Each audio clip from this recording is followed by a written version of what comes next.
Now at 11, continuing coverage tonight of breaking news. A search is on for a possible second suspect involved in the shooting at the Gilroy Garlic Festival. Tonight, the gunman is dead, shot and killed by police. And we have also learned 3 victims are dead, 15 others injured. They're being treated at several local hospitals. Police say the gunman was armed with a rifle. They're not sure exactly what kind of rifle. Fired upwards of 30 times, sending the crowd running.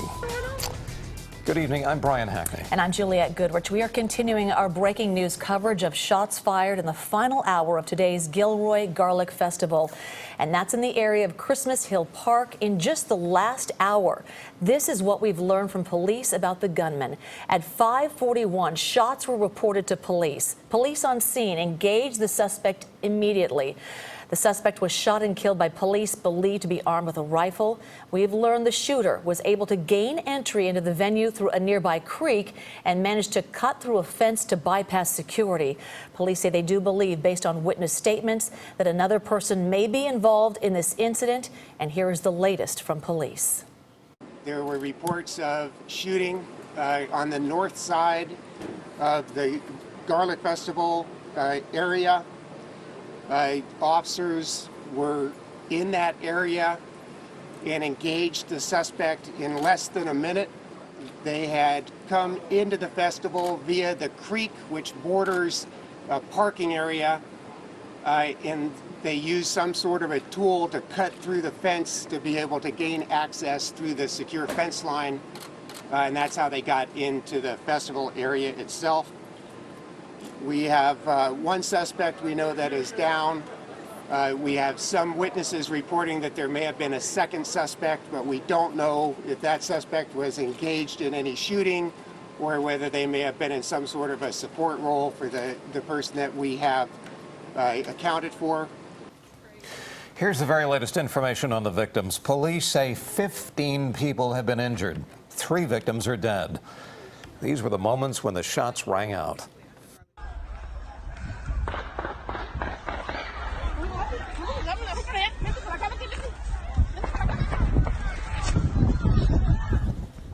And that's video from Twitter of the moment the gunman opened fire. We have a team of reporters at the scene, Christmas Hill Park, where the festival was held. We'll get right to Devin Feely with the latest information. Devin?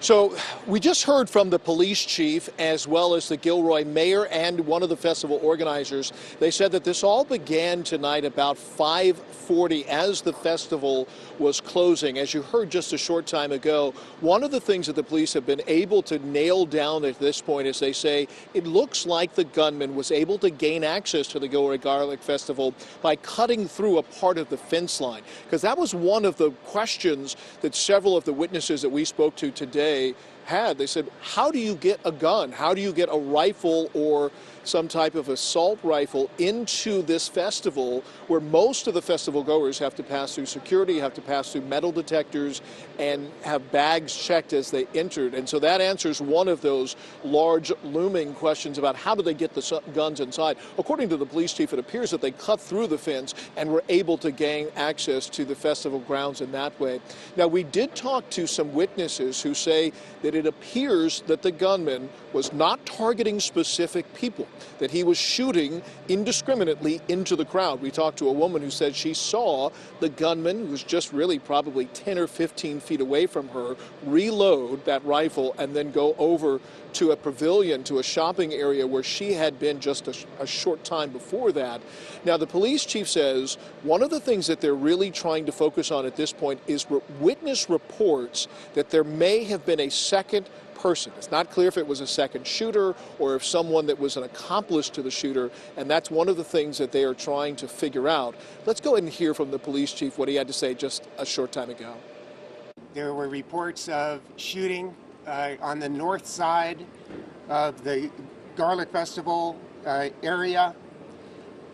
Officers were in that area and engaged the suspect in less than a minute. The suspect was shot and killed. It appears as if though they had come into the festival via the creek, which borders a parking area, and they used some sort of a tool to cut through the fence to be able to gain access through the secure fence line, and that's how they got into the festival area itself. We have one suspect we know that is down. We have some witnesses reporting that there may have been a second suspect, but we don't know if that suspect was engaged in any shooting or whether they may have been in some sort of a support role for the person that we have accounted for. Yeah, so we're beginning to hear kind of an emerging timeline. The first reports, according to the police, were about 5:40. Now, the police officers say within a very short amount of time, they said about a minute approximately, or perhaps even less than a minute, they engaged that shooter, shoot and kill him. But what that really underscores is the amount of carnage that he was able to do in a relatively short amount of time. Right now, according to the police, there are 3 victims who have been shot and killed. The shooter himself was shot by police and killed, and 15 others who were taken to a number of local hospitals with gunshot wounds and other injuries. Now, as this investigation unfolds, one of the things that the police department is going to zero in on, of course, is who is this shooter? Was there, in fact, a second person who may have been involved in this? And that's going to be the focus of the police department's investigation as they move forward. In Gilroy, Devin Feely, KPIX 5. I'm Elizabeth Cook, the live news desk. As Devin was mentioning, we're hearing from a number of witnesses who were at the Gilroy Garlic Festival today. Some describe hearing the gunshots and at first thought that they were fireworks. Others described just a mass chaos of a mob that was trying to escape where they thought the gunshots were coming from. We caught up with a father and daughter who were both at the Gilroy Garlic Festival today. Here's what they had to say.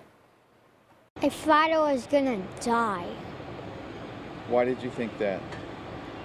Since they were like 40 feet away from us. What did you do? I went under a table. And you stayed there? Yeah, until the police got them. But I heard like maybe 100 shots. 100? That's what it seemed like to me, a lot. There were a lot of shots I heard. A lot of, it sounded like a lot of firecrackers at first, but it just kept going. It must have been kept going for about 7 minutes or something like that. You know, I have my 7-year-old kid and my wife, and we just laid on the floor, tried to get out of sight as much as possible in between the fryers, and it was terrible. Yeah, you can hear the trauma in their voice, that 7-year-old child talking about how he hid under a table trying to escape gunshots.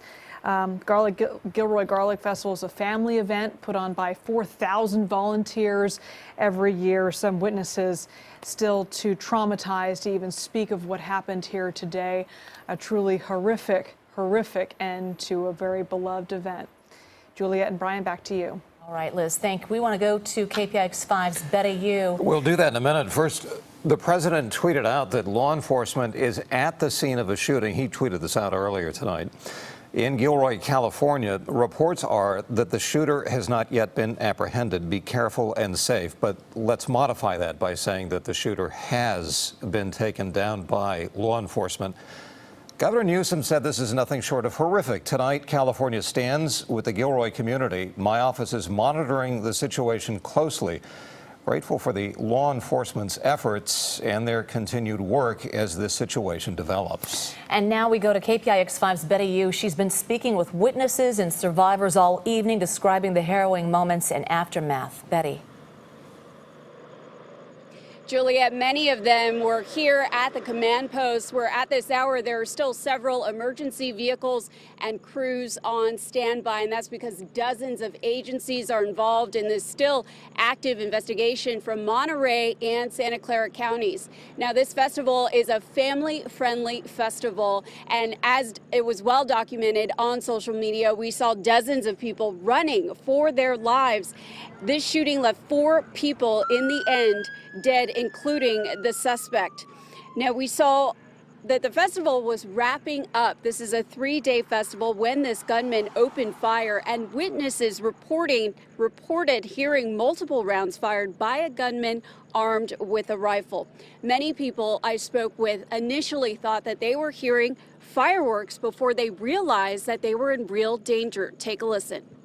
When I was at the cone booth, 2 shots rang out first, and at the same time the music started for the concert, so I thought it was like a opening act for the concert. But after a few seconds there were so many shots, and I saw people falling down, kids falling down. I had to jump over 3 of the kids. One bullet passed me very closely and it hit our friend's booth.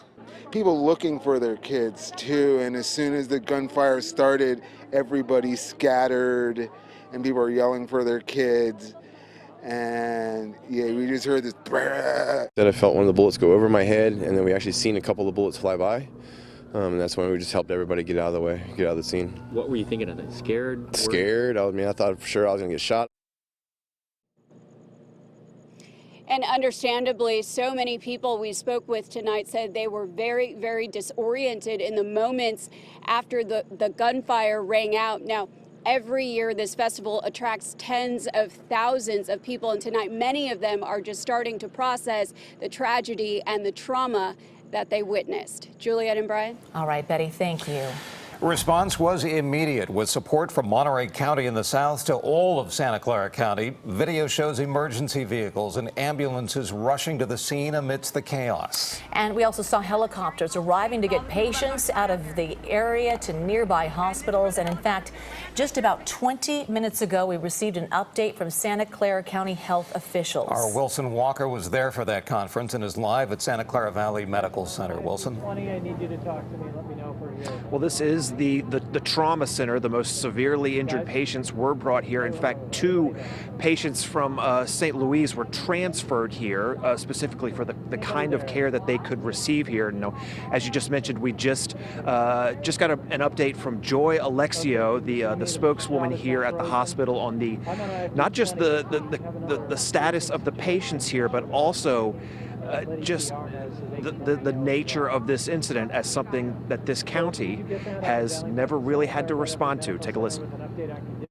So Santa Clara Valley Medical Center currently has 6 patients. We had 7 earlier tonight. 1 has been discharged. And I don't think the patient's situation will change tonight. Anybody who's here now is going to stay overnight. Well, never from a mass shooting. We've never had a mass shooting in Santa Clara County. We've had multiple patients from other sort of emergencies, most often a hazmat incident. We get a number of patients, but this is just a tough situation for our community, for our staff, for the families and the victims. It's just awful. An interesting point here. St. Louis was a private hospital until very recently. It has just been absorbed by the county. So not only were these healthcare professionals responding to an event that they have never really seen here before, they were doing it sort of as new partners. That came up in the press conference, and we're told that everything worked well, that the working partnership went just as expected here in this sort of early phase of this relationship for the hospital. But as you heard, the patients who are here will be here for the night. The one patient who was discharged, good condition required for that discharge, is out. Everyone will be staying here for the evening. I think that is about all here from Santa Clara Valley Medical Center. Wilson Walker, KPIX5. All righty, Wilson, thank you. This is where it all happened. Christmas Hill Park, a 57-acre park, site of the Gilroy Garlic Festival on the southwestern side of town. Gavilan College is about 2 miles away. That's where the police held their 10 p.m. press conference, and that is where Devin Feely is. Devin? Yeah, this was also earlier in the evening, the place that people were evacuated to, brought to before they were taken to places so they could get back to their cars and perhaps go home for the night. We did talk to several witnesses to this shooting, and in a word, what they described was chaos.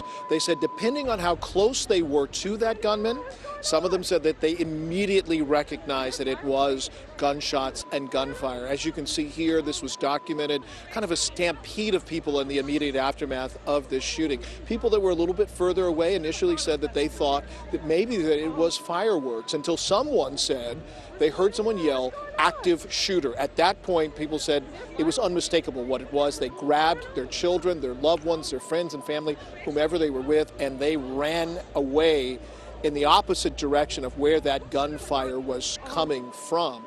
We talked to several people today who said, actually one woman who said that she saw the gunman reload and head to the pavilion where her friends and family were. Let's hear from her. It was unreal. It's like what you see when you see this happen in other places. You think that can never happen to us. You know, we were standing there. We're in the restroom. We walk out. I literally turn like this, and he's standing right there with this rifle. He's getting ready to put the bullets in it, and he just starts shooting. He's walking towards the tent where we were working.